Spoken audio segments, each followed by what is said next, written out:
How's everyone doing? It's a really holy period now, so happy Ramadan or happy Lent if you're celebrating. And anyone give anything up? Yes. What'd you give up?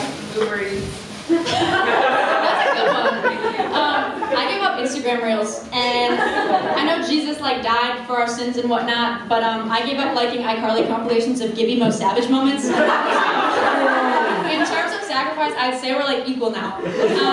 No, I actually gave up Instagram Reels because I noticed I was spending a lot of time on it, and it was also making me really paranoid about things that normally wouldn't affect me.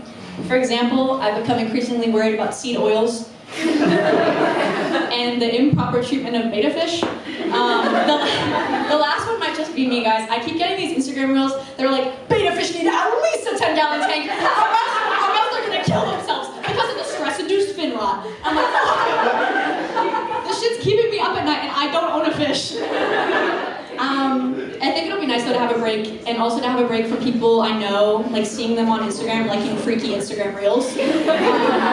It's always from sexy.bitchy tweets, and I'm like, why are you guys so confident with your digital footprint? I got embarrassed the other day because my lab partner saw me trying to change my Bitmoji outfit. I think I've always been really nervous about my online presence. I remember when I was 8 years old, YouTube came out with the speech-to-text feature in the search bar, and I thought I'd try it out.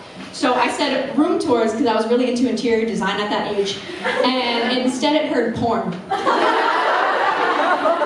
I didn't know what porn was because I was 8, but I saw the thumbnails and I was really panicked, and so obviously I showed my mom, and I showed her the low-grade YouTube porn. And I was really worried at how it would affect my online persona, and she was like, yeah, it's fine, just don't look it up again.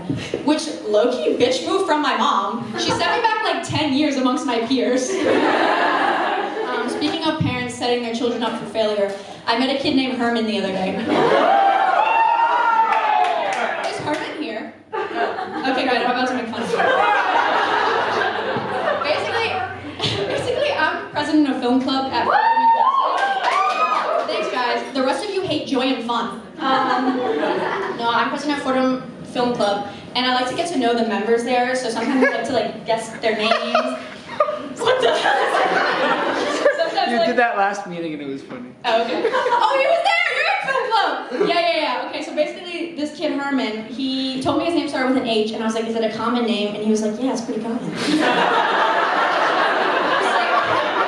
Safe to say, I never guessed it. And when he told me, I was like, dude, you said it was a common name. He's like, yeah, my parents said it was pretty common. I was like, dude, they lied to you!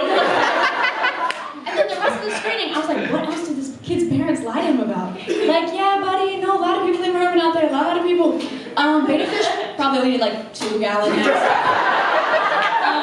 And those noises you've been hearing from your dad and I's room at night, we're just watching room tours. Moving on, there's this guy I still follow from my high school. His name's Tony, but on Instagram he's known as AK.Reloaded. And AK's been posting a lot of gang-affiliated content recently, and I have nothing against gangs or gang violence. In fact, some may say I encourage it. But my problem was that Tony and I were in Seussical the Musical together in middle school. Seussical, as in the contemporary reimaginings of Dr. Seuss, and musical as in gay. So, I saw that man Jasper before, and I don't really think that I believe someone. So there was really nothing he could post at this point to change my perspective on him. But he has tried. The other day he posted something that was like, y'all, you don't need to stop fucking with me, okay? I'm not the one. I'm the kind of guy they're gonna write books about one day. I was like, Tony, what books are they writing about you, dude? Horton is a gunshot. Oh, the blocks are spin. He's like, I got shooters. Yeah, I'm sure you do, buddy. 1 shooter, 2 shooter, red shooter.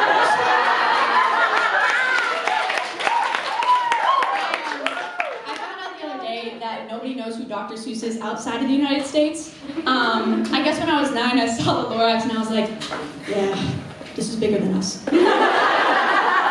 That little orange fellow and his message about environmental preservation transcends borders and language barriers. I found this out when I was working with a bunch of little French children legally last semester. And I was talking about Dr. Seuss and they had no idea what I was talking about. So I was like, you guys don't know what the Cat in the Hat is? And they were like, oh, we don't speak English. So I this. So there's this cat. And he doesn't play by the rules.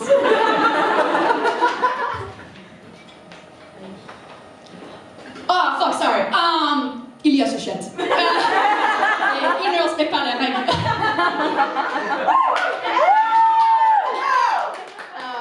I actually did try to find a translation for them online, and in doing so, I found a Quora page dedicated to how the cat in the hat is actually just satanic symbolism. And so I thought I would leave you guys with a few of the key notes. 1. The cat in the hat wears a red and white striped hat, which could represent blood and fire.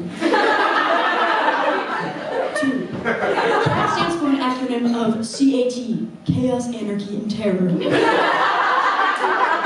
3rd, the goldfish acts as a voice of reason, a voice to which the cat must listen. In other words, the goldfish is God. And I guess, guys, what I'm just trying to say here is that if you're struggling during this month, fasting, abstaining, whatnot, just take a minute and really remember what we're all doing this for, okay?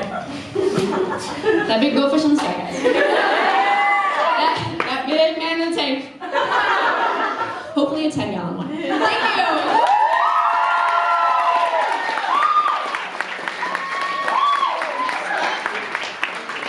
Next up, we have a member who is secretly half elf, but only on the bottom. Luke!